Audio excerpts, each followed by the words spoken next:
नमस्कार, आप देख रहे हैं हर खबर और मैं हूं आपके साथ विवेक तिवारी। बुलेटिन की शुरुआत करते हैं बड़ी खबर के साथ। पंचकुला से आ रही बड़ी खबर, जहां खेलो इंडिया यूथ गेम्स का आज समापन समारोह होगा।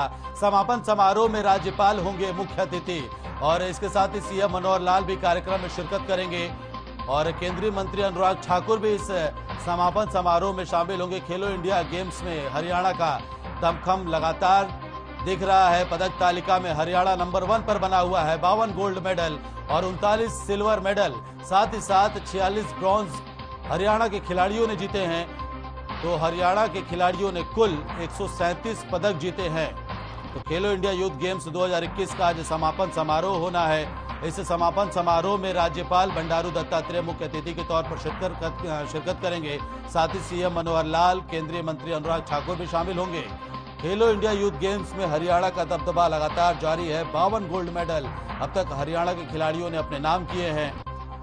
वहीं 46 ब्रॉन्ज पर हरियाणा के खिलाड़ियों ने कब्जा किया है। तो आज खेलो इंडिया यूथ गेम्स का समापन समारोह है। इस समापन समारोह में राज्यपाल बंडारू दत्तात्रेय मुख्य अतिथि के तौर पर शिरकत करेंगे। इसके साथ ही सीएम मनोहर लाल, केंद्रीय मंत्री अनुराग ठाकुर भी समापन समारोह में मौजूद रहेंगे और पदक तालिका में हरियाणा नंबर 1 पर बना हुआ है।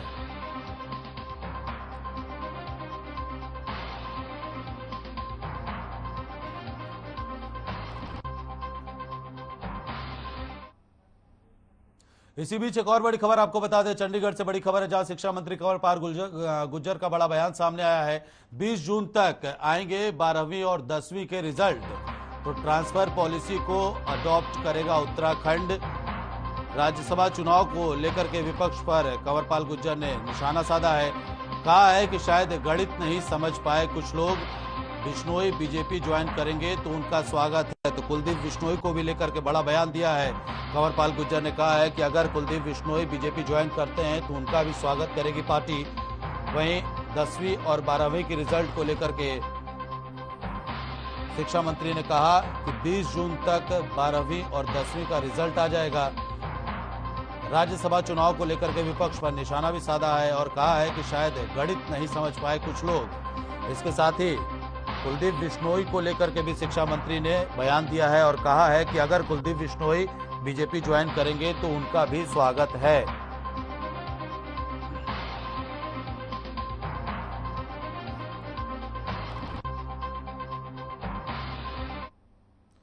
और एक और बड़ी खबर आपको बता दें, राहुल गांधी की आज ईडी के सामने पेशी हुई है। नेशनल हेराल्ड मामले में राहुल गांधी की ये पेशी हुई है और राहुल गांधी से करीब 3 घंटे तक ईडी के अधिकारियों ने पूछताछ की है। तो जो नेशनल हेराल्ड का मामला पिछले कई सालों से चला आ रहा था, उसको लेकर के आज राहुल गांधी की पेशी हुई है। 3 घंटे तक ईडी के अधिकारियों ने राहुल गांधी से पूछताछ की है। तो आपको बता दें कि पेशी से पहले तमाम कांग्रेसी कार्यकर्ता सड़क पर प्रदर्शन करते नजर आए। जब राहुल गांधी ईडी के दफ्तर पहुंच रहे थे तो उनकी बहन प्रियंका गांधी वाड्रा भी उनके साथ मौजूद थी। तो आज राहुल गांधी की पेशी हुई है। ईडी के सामने राहुल गांधी पेश हुए हैं और करीब 3 घंटे तक ईडी के अधिकारियों ने राहुल गांधी से पूछताछ की है। तो असिस्टेंट डायरेक्टर रैंक के 3 अधिकारियों ने राहुल गांधी से सवाल पूछे हैं और राहुल गांधी को जो जवाब देना था वो लिखित तौर पर देना था। तो आपको बता दें कि नेशनल हेराल्ड का से जुड़ा ये पूरा मामला है।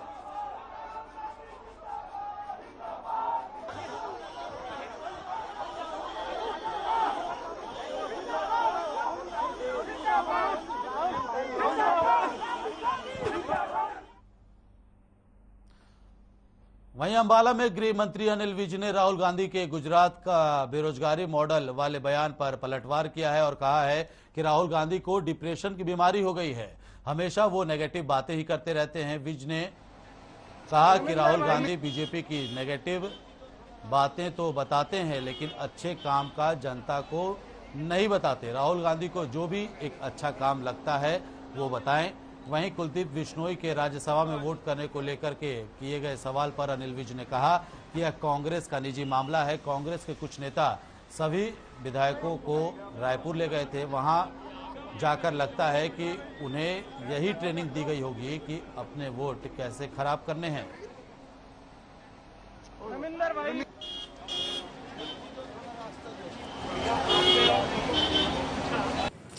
ऐसा है, राहुल गांधी जी को डिप्रेशन होगी हुई है और हमेशा वो नेगेटिव बातें ही करते हैं, नकारात्मक बातें करते हैं।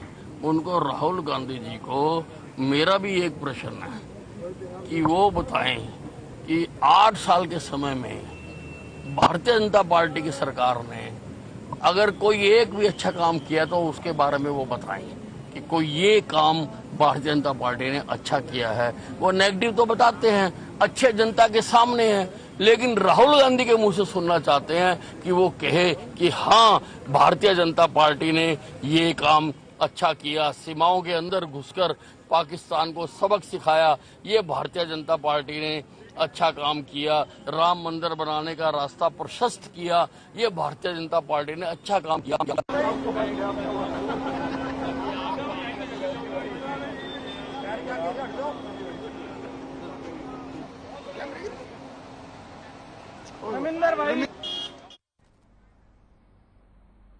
और इसी बीच एक और बड़ी खबर आपको बता दें, राहुल गांधी फिर से ईडी के दफ्तर में पेश हुए हैं। बड़ी खबर आपको बता रहे हैं, राहुल गांधी एक बार फिर ईडी के दफ्तर में पेश हुए हैं।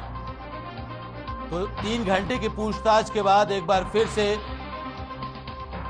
ईडी के दफ्तर में राहुल गांधी पेश हुए हैं। अस्पताल में मां सोनिया गांधी से मिलने के बाद फिर से राहुल गांधी ईडी के दफ्तर पहुंचे हैं और उनसे पूछताछ जारी है। राहुल गांधी 3 घंटे की पूछताछ के बाद अपनी मां सोनिया गांधी से मिलने के लिए अस्पताल पहुंचे और अस्पताल में उनसे मुलाकात के बाद फिर से एक बार ईडी के दफ्तर में राहुल गांधी पेश हुए हैं और उनसे पूछताछ जारी है। तो आपको बता दें कि असिस्टेंट डायरेक्टर लेवल के अधिकारी राहुल गांधी से पूछताछ कर रहे हैं। 3 अधिकारी राहुल गांधी से लगातार पूछताछ कर रहे हैं और 3 घंटे तक चली पूछताछ के बाद राहुल गांधी ईडी के दफ्तर से बाहर निकले, अस्पताल पहुंचे, अपनी मां सोनिया गांधी से उन्होंने मुलाकात की और मुलाकात के बाद एक बार फिर राहुल गांधी ईडी के दफ्तर पहुंचे हैं, जहां उनसे पूछताछ जारी है।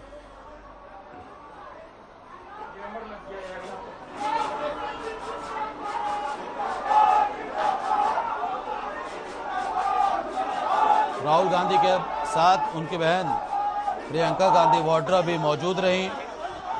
राहुल गांधी के साथ लगातार पूछताछ की जा रही है। असिस्टेंट डायरेक्टर लेवल के अधिकारी जो है ईडी के, वो राहुल गांधी से पूछताछ कर रहे हैं और 3 घंटे की पूछताछ के बाद राहुल गांधी अपनी मां सोनिया गांधी से मिलने के लिए अस्पताल पहुंचे और इसके बाद फिर से एक बार राहुल गांधी की पेशी हुई है ईडी के दफ्तर में। राहुल गांधी दोबारा पहुंचे ईडी के दफ्तर में, जहां उनसे पूछताछ जारी है।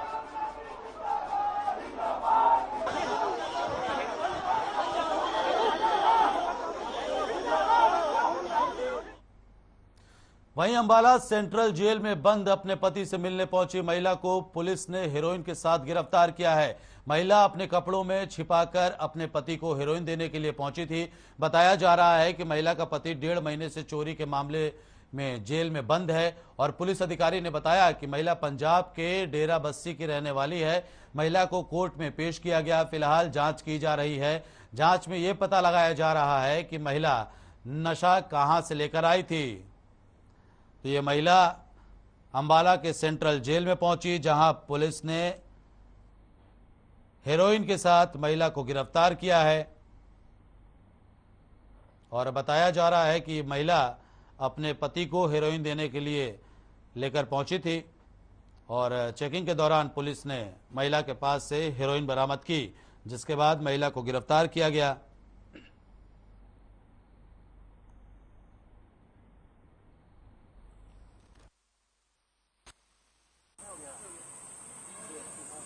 कल दोपहर को हमें सूचना मिली थी अपनी सेंट्रल जेल अम्बाला से कि कोई महिला मुलाकात पे अपने पति के पास आई हुई थी और जो उसने कुछ कपड़े उसने साथ में पॉलिथीन में लिए हुए थे, तो उन्हें शक हुआ तो उन्होंने हमारे पास फ़ोन किया है और जिसमें हमारी आईओ ने वहाँ जाके मौके पे सारा ड्यूटी मजिस्ट्रेट को सामने चेकिंग करके और उसका जब उसको चेक किया तो उसमें से नशीला पदार्थ मिला था और जिसको हमने उसके बाद उस महिला से पूछताछ करके उसको उसके खिलाफ मुकदमा दर्ज किया और उसको गिरफ्तार कर लिया।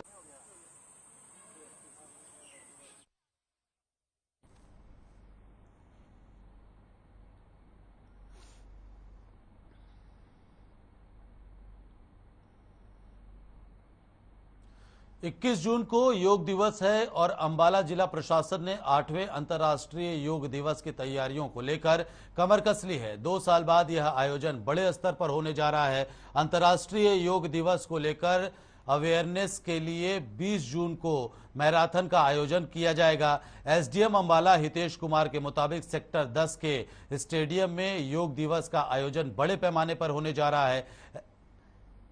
एसडीएम अंबाला हितेश कुमार ने लोगों से अपील करते हुए कहा कि ज्यादा से ज्यादा संख्या में लोग योग दिवस कार्यक्रम में पहुंचे। उतना ज्यादा बेनिफिट मिलेगा। सुबह सुबह हम सबको पता है कि योगा में इंडिया का एक महत्वपूर्ण रोल रहता है, तो इंटरनेशनल योगा डे 21 जून को इस बार सेलिब्रेट किया जाएगा हर साल की तरह। चारों सब डिवीजन के लेवल पे भी तैयारियां की जा रही हैं। At the same time district headquarter वाला प्रोग्राम भी तैयारी की जा रही है। अम्बाला सिटी वाला है जो राजीव गांधी सेक्टर 10 स्टेडियम में ग्राउंड है, वहाँ पे किया जा रहा है। उसके लिए ट्रेनिंग प्रोग्राम 9, 10, 11 को सुबह 6 से लेकर 7:30 तक लगाया जा रहा है। एंड आज मॉर्निंग का ही मैं आपको बताऊं तो लोगों में काफ़ी अच्छा रुझान है। एंड मैं आपके जरिए लोगों से गुजारिश करूंगा कि ज़्यादा से ज़्यादा योगा करने समय पे सुबह 6 बजे राजीव गांधी सेक्टर 10 स्टेडियम में आए। 5 लंबे गहरे सांस भरिए।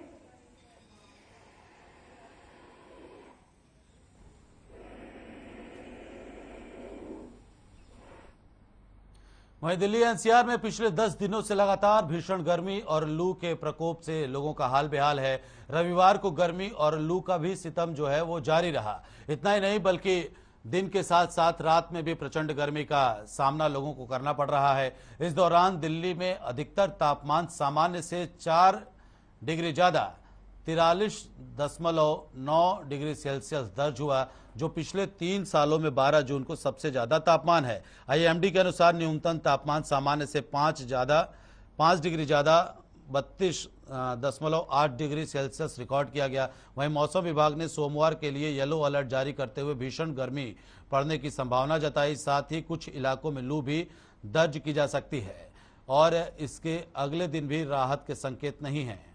हालांकि 16 जून से प्री मॉनसून गतिविधियां सक्रिय होने की वजह से हल्की बारिश का दौर शुरू हो सकता है, जिसके चलते लू और भीषण गर्मी से लोगों को राहत मिल सकती है।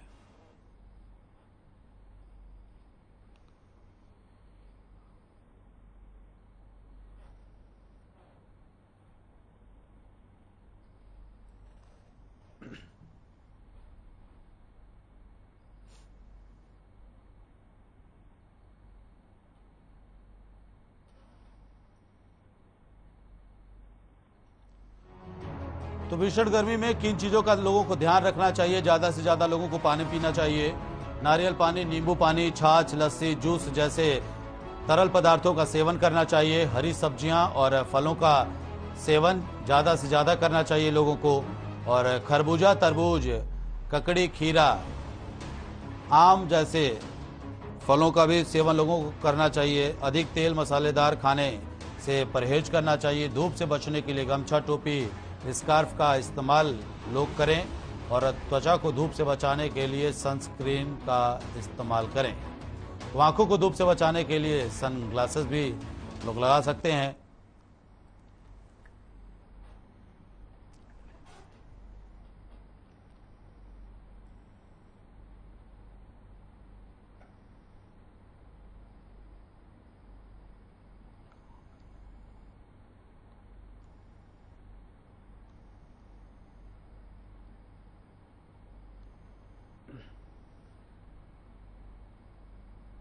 वहीं जैसे जैसे गर्मी बढ़ रही है वैसे वैसे बीमारियां भी बढ़ने लगी हैं। दरअसल हम अंबाला कैंट अस्पताल की बात कर रहे हैं। लगातार बढ़ रही गर्मी के चलते अंबाला कैंट सिविल हॉस्पिटल में मरीजों की संख्या बहुत ज्यादा बढ़ गई है। वहीं बताया जा रहा है कि कई तरह के बीमारी के मरीज सामने आ रहे हैं। सिर्फ अंबाला ही नहीं बल्कि दूसरे जिलों के भी मरीज अंबाला कैंट सिविल अस्पताल में पहुंच रहे हैं। वहीं पीएमओ डॉक्टर राकेश ने बताया कि इस हॉस्पिटल में अच्छी सुविधा मिलती है, जिसके कारण मरीजों की संख्या यहां लगातार बढ़ रही है।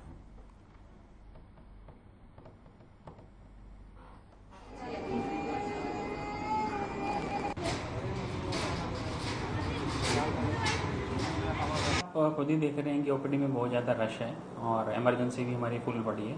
हालांकि हम किसी भी पेशेंट को मना नहीं कर रहे हैं, यहीं पे कोशिश कर रहे हैं कि अगर जिसको एडमिशन की ज़रूरत है उसको एडमिशन यहीं पे मिले। लेकिन पेशेंट्स का लोड बहुत ज़्यादा है और बेड्स हमारे पूरे फुल पड़े हैं।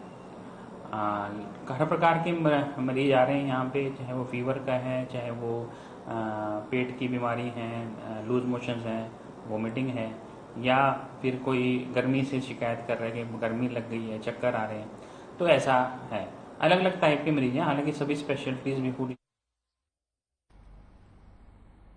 इसी बीच फरीदाबाद से बड़ी खबर आ रही है, जहां ओयो गेस्ट हाउस को लेकर के विवाद हुआ है। फरीदाबाद से बड़ी खबर हम आप तक पहुंचा रहे हैं, जहां ओयो गेस्ट हाउस को लेकर के विवाद देखने को मिला है। तो फरीदाबाद से बड़ी और अहम जानकारी आपको बता रहे हैं। ओयो खोलने को लेकर युवक और युवती हाथापाई तक बात पहुंच गई। मामले में 3 लोगों की गिरफ्तारी भी हुई है। सीसीटीवी में कैद हुई हाथापाई की तस्वीरें। तो फरीदाबाद में ओयो गेस्ट हाउस को लेकर के विवाद हुआ है।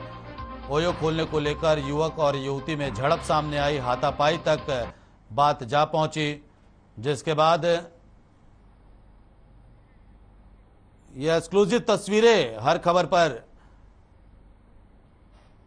और ये तस्वीरें हम आपको दिखा रहे हैं फरीदाबाद में, जहां ओयो गेस्ट हाउस में ओयो खोलने को लेकर के जमकर विवाद हुआ है। पुलिस के कर्मचारी भी तस्वीरें में आपको दिखाई दे रहे हैं और किस तरह से लोगों के हाथ में डंडे और रॉड नजर आ रहे हैं। युवती और युवक के से झड़प शुरू हुई थी और बात हाथापाई तक पहुंच गई, जिसके बाद पुलिस के जवान भी वहां मौजूद दिखाई दिए। 3 लोगों की कुल गिरफ्तारी हुई है और लोगों के हाथ में लाठी डंडे और रॉड भी दिखाई दे रहे हैं। एक्सक्लूसिव तस्वीरें सिर्फ और सिर्फ हर खबर पर, जहां ओयो खोलने को लेकर के फरीदाबाद में विवाद हुआ है। मामले में 3 लोगों की गिरफ्तारी हुई है। आप तस्वीरें देखिए किस तरह से लोग एक शख्स को पीट रहे हैं और कई लोग मिलकर के एक शख्स को पीट रहे हैं। पुलिस के जवान बीच में बचाव करते दिखाई दे रहे हैं युवक के, और वहीं कुछ लोग हैं जो लगातार युवक पर हमला कर रहे हैं। और आप ये देखिए तस्वीरें किस तरह से लाठी भी पुलिस की ओर से भी भांजी गई है।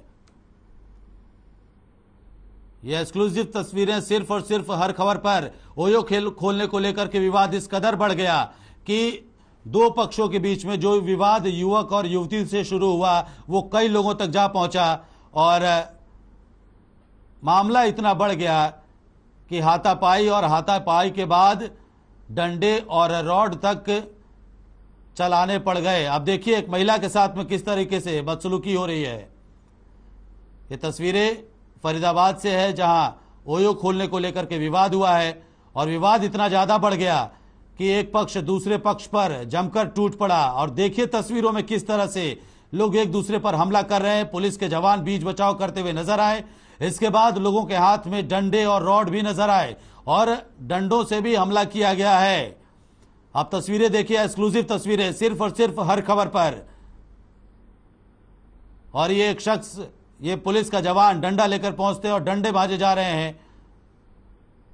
युवक और युवती से शुरू हुआ विवाद, सरिया से हमला हो रहा है, रॉड से हमला किया जा रहा है, डंडों से हमला किया जा रहा है। युवती पर हमला किया गया, युवक पर हमला किया गया।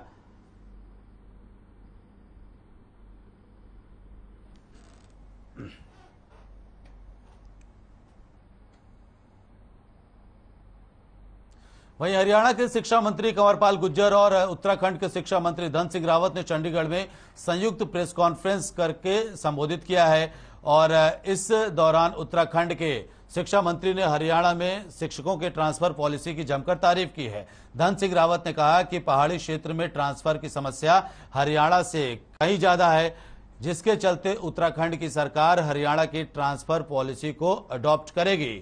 उत्तराखंड के शिक्षा मंत्री ने हरियाणा के ट्रांसफर पॉलिसी की तारीफ करते हुए कहा कि इसके तहत कोर्ट केस भी ना के बराबर हुए हैं। पॉलिसी में लगभग 1 लाख से अधिक टीचर की ट्रांसफर हो चुके हैं अब तक।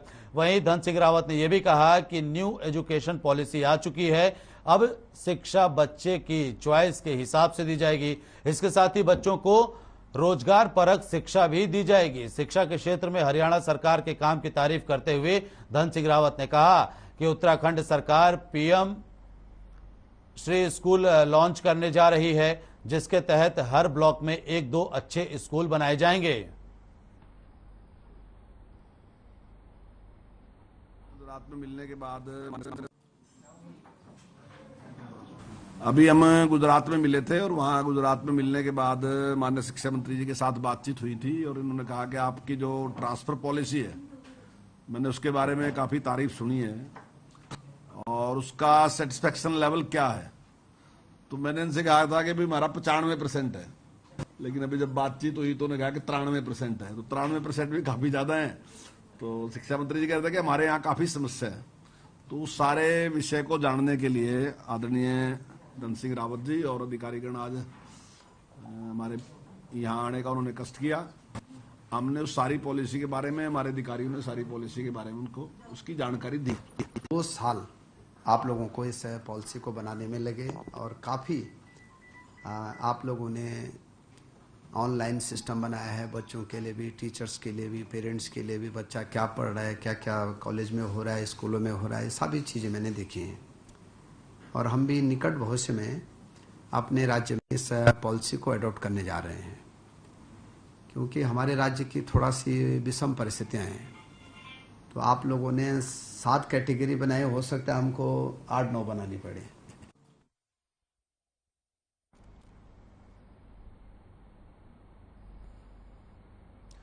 फतेहाबाद में स्कूलों के बच्चे और अभिभावक सड़कों पर उतर गए।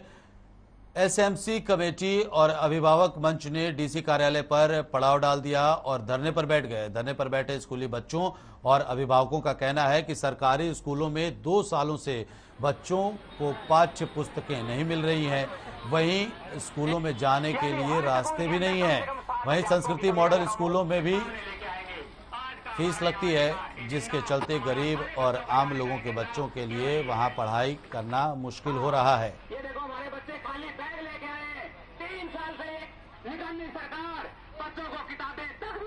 तो बड़ी तादाद में छात्रों और स्कूली बच्चों के अभिभावकों ने धरना दिया। शाम तक का कार्यक्रम नहीं है।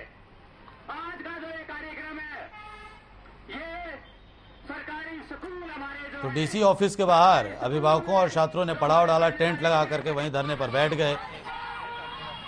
बच्चों और अभिभावकों का आरोप है कि स्कूलों में बच्चों को उनके पाठ्यक्रम के हिसाब से किताबें उपलब्ध नहीं करवाई जा रही हैं और संस्कृति मॉडल स्कूल में भी फीस लगती है, जिसके चलते गरीब बच्चे वहां पढ़ाई करने में असमर्थ हैं। तो अभिभावकों और छात्रों का ये धरना, जिसमें बड़ी संख्या में लोग मौजूद रहे, डीसी दफ्तर के बाहर ये पड़ाव डाला गया। धरने पर अभिभावक और छात्र बैठे।